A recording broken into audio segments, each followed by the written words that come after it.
Haunted बस। रात के करीब 11 बज रहे थे। सड़क पर इक्का दुक्का गाड़ियां चल रही थी। अपनी नाइट शिफ्ट खत्म करके शीला और निकिता बस स्टॉप पर खड़ी थी। आज तो हमें बहुत देर हो गई। पता नहीं घर जाने के लिए हमें कोई साधन मिलेगा भी या नहीं। अगर कोई साधन नहीं मिला तो कहीं रात इसी बस स्टॉप पर ना बितानी पड़े। अपनी काली जुबान बंद कर, जब देखो तब उल्टी बातें ही करती है। अरे कुछ देर रुक जाना, कुछ ना कुछ मिल ही जाएगा। लेकिन काफी देर तक इंतजार करने के बाद भी उन्हें कोई बस नहीं मिलती। धीरे धीरे समय के साथ साथ सड़क पर चलने वाली गाड़ियों का दिखना भी बंद हो जाता है। अरे ये देख, अब तो सड़क पर एक भी गाड़ी नहीं दिख रही। दूर दूर तक गाड़ी और किसी इंसान का नामो निशान नहीं है। एक काम करते हैं, वापस अपने ऑफिस चलते हैं। हम दोनों आज रात वहीं गुजार लेंगे। देख, तुझे अच्छी तरह पता है 10 बजे के बाद चौकीदार ऑफिस के मेन गेट पर ताला लगाकर अपने घर चला जाता है। ऑफिस जाने का कोई फायदा नहीं है। इस सुनसान सड़क को देख मुझे बहुत घबराहट हो रही है। एक काम करना, उसी चौकीदार के घर चलते हैं। वो भी तो परिवार वाला है। हम बेफिक्र होकर आज रात उसके घर पर रुक सकते हैं। अरे पागल, चौकीदार 10 बाय 10 की खोली में रहता है। उसके 4 बच्चे हैं। भला वो हमें अपने घर में कौन सी जगह देगा। अब तू ना ये बेकार की बातें बंद कर और चुपचाप खड़ी रह। शायद कोई लिफ्ट ही मिल जाए।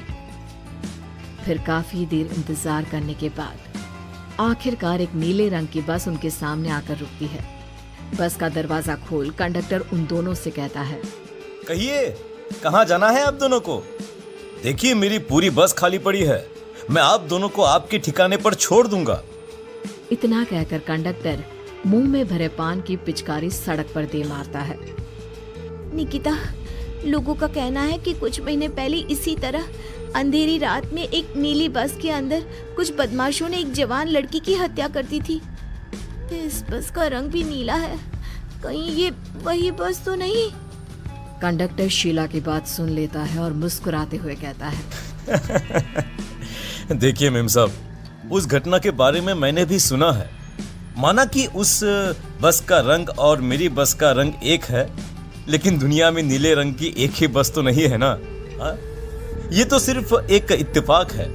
देखिए हमारी बस में एक मेम साहब पहले से ही बैठी हैं, चाहे तो आप देख लीजिए। निकिता गर्दन उठाकर देखती है तो बस के पीछे वाले हिस्से में एक लड़की कंबल ओढ़े बैठी हुई थी। सही तो बोल रहे हैं भैया, बस में पहले से एक लड़की बैठी है। चलो हम भी बैठ जाते हैं, वैसे भी बहुत देर हो गई है। अरे ठहर जाना निकिता, मुझे डर लग रहा है। अरे तुझे इतना ही डर लग रहा है तो तू यहीं खड़ी रहे, मैं तो चली। अरे तुम मुझे छोड़कर कहाँ जा रही है? मैं भी चलती हूँ। दोनों बस में जाकर बैठ जाती हैं। देखते ही देखते ड्राइवर बस को तेज रफ्तार में चलाना शुरू कर देता है। तभी शीला की नजर पीछे वाली सीट पर अकेली बैठी लड़की पर पड़ती है। उस लड़की की लाल आंखें और उसका आधा जला हुआ चेहरा देखकर शीला घबरा जाती है। सुन निकिता, हमारे पीछे जो लड़की बैठी है ना, उसकी आंखें एकदम खून की तरह लाल और चेहरा किसी चुड़ैल की तरह डरावना दिख रहा है। अरे छोड़ ना, कौन कैसा दिखता है, मुझे इन सब बातों में कोई दिलचस्पी नहीं है। मैं थोड़ी देर झपकी लेना चाहती हूँ, इसलिए अब तू अपनी बड़बड़ बंद कर प्लीज। बेफिक्र निकिता अपनी आंखें बंद करके बैठ जाती है। दूसरी ओर बस जंगल के रास्ते में पहुंची है। चारों तरफ घना अंधेरा और साथ ही जंगल में मौजूद जंगली जानवरों की डरावनी आवाजें शीला को और भी ज्यादा डराए जा रही थी।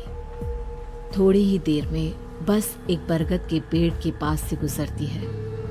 तभी अचानक बरगद की डाल पर बैठी एक बिल्ली कूदकर खिड़की के रास्ते शीला की गोद में आ गिरती है। मर गई रे, बचाओ मुझे, कोई बचाओ। शीला के चिल्लाने की वजह से निकिता की आंख खुल जाती है और वो भी घबराकर इधर उधर देखने लगती है। तभी पीछे वाली सीट पर बैठी लड़की उठकर शीला के पास आती है और बिना कुछ कहे उस बिल्ली को शीला की गोद से उठा उसे सहलाते हुए अपनी गोद में लेकर वापस अपनी सीट पर जाकर बैठ जाती है। अरे शीला, तू तो बहुत ही डरपोक है। जरा सी बात पर उछल पड़ती है। मैं कल से अकेले ही सफर करूंगी। अरे मैं क्या करूं? वो बिल्ली अचानक मेरी गोद में आ गिरी अपनी बकवास बंद कर और मुझे चैन से सोने दे।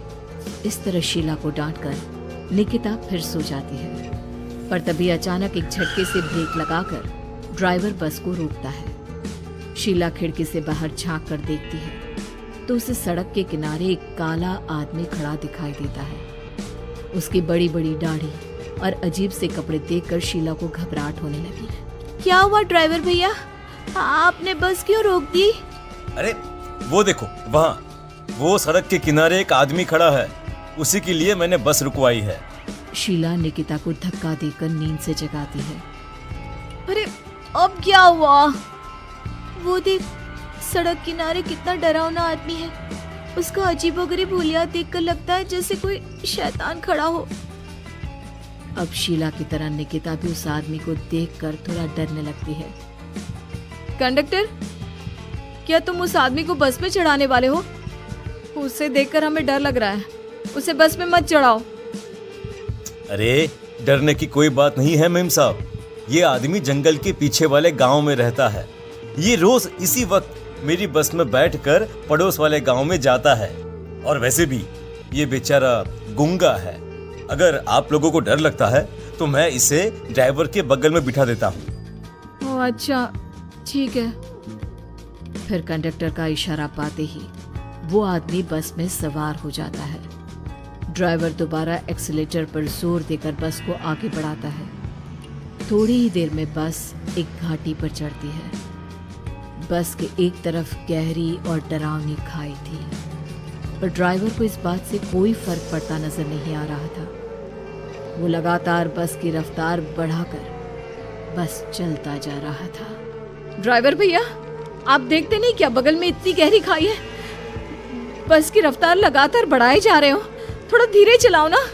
अरे मेम साहब, घबराने की कोई बात नहीं है, ये तो मेरा रोज का काम है। मैं तो यहाँ इसी रफ्तार से बस चलाता हूँ। आप बेफिक्र होकर अपनी सीट पर बैठ जाइए, आपको कुछ नहीं होगा। ड्राइवर के कहने पर निकिता शांति से बैठ जाती है। कुछ दूर चलने पर अचानक ड्राइवर बस को सड़क के किनारे रोक देता है। शीला एक बार फिर खिड़की के बाहर झांक कर देखती है, लेकिन इस बार उसे कहीं कोई दिखाई नहीं देता। अरे अब क्या हुआ? तुमने बस क्यों रोक दी? यहाँ तो दूर दूर तक कोई भी नहीं दिखाई दे रहा। ड्राइवर उसकी बात का कोई जवाब नहीं देता, पर कंडक्टर बोल पड़ता है।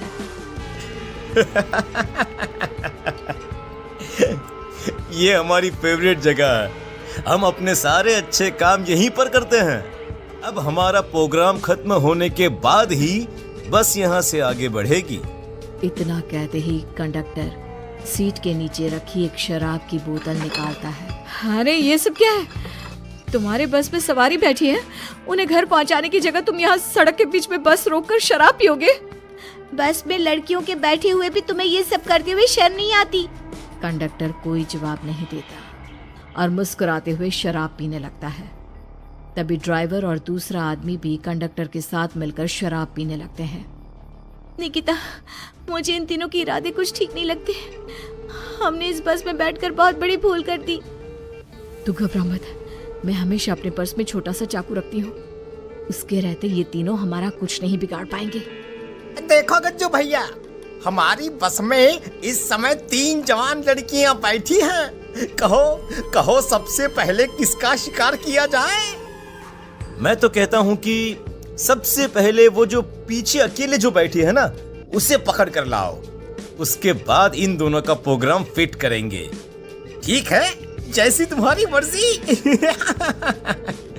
अब वो आदमी पीछे वाली सीट पर बैठी लड़की के पास पहुंचकर उसका हाथ पकड़ लेता है, लेकिन तभी अचानक उस लड़की की आंखें जरूरत से ज्यादा बड़ी और लाल होने लगती है। उसका चेहरा गुस्से से लाल और उसके मुंह से नुकीले दांत दिखने लगते हैं। अरे अरे अरे ये क्या? ये लड़की अचानक इतनी खतरनाक कैसे बन रही है? इतने में वो लड़की उस आदमी को उठाकर वहीं सीट पर पटक देती है। मुझे हाथ लगाएगा, तेरी इतनी हिम्मत! जोर से चीखते हुए वो लड़की उस आदमी पर हमला कर देती है और पल भर में ही उस आदमी का काम तमाम हो जाता है। ये देख ड्राइवर और कंडक्टर के होश उड़ जाते हैं। इतने में ड्राइवर अपनी जान बचाने के लिए तुरंत बस से बाहर कूद जाता है पर तभी बस के पीछे की तरफ से तेजी से आ रहा एक ट्रक उसे कुचल कर चला जाता है। एक ही पल में अपने दोनों साथियों की मौत देख अब कंडक्टर के हाथ पैर कांपने लगते हैं। ये सब देख निकिता और शीला के भी होश उड़ जाते हैं। वो चुपचाप अपनी सीट पर ही छुप कर बैठी रहती हैं। अरे अरे अरे कौन हो तुम और तुम इतनी भयानक कैसे बन गई? अब वो लड़की गुस्से में गुर्राते हुए कंडक्टर का गला पकड़ लेती है। इतनी जल्दी मुझे भूल गए? कुछ महीनों पहले तुम तीनों ने बड़ी बेरहमी से मेरी हत्या की थी और फिर शहर छोड़कर भाग गए। कई दिनों से मैं तुम तीनों के इंतजार में भटक रही थी। आज जाकर मेरा बदला पूरा होगा। अब तू भी अपने साथियों की तरह जहन्नम पहुंच जाएगा। अब वो लड़की कंडक्टर को उठाकर बस के पास मौजूद खाई में फेंक देती है। कंडक्टर एक बड़े पत्थर से जा टकराता है और उसकी भी मृत्यु हो जाती है। दूसरी तरफ ये सारा नजारा देख शीला और निकिता बेहोश हो जाती है। अगली सुबह जब उन दोनों को होश आता है तो वो अपने आप को एक सरकारी अस्पताल में पाती है।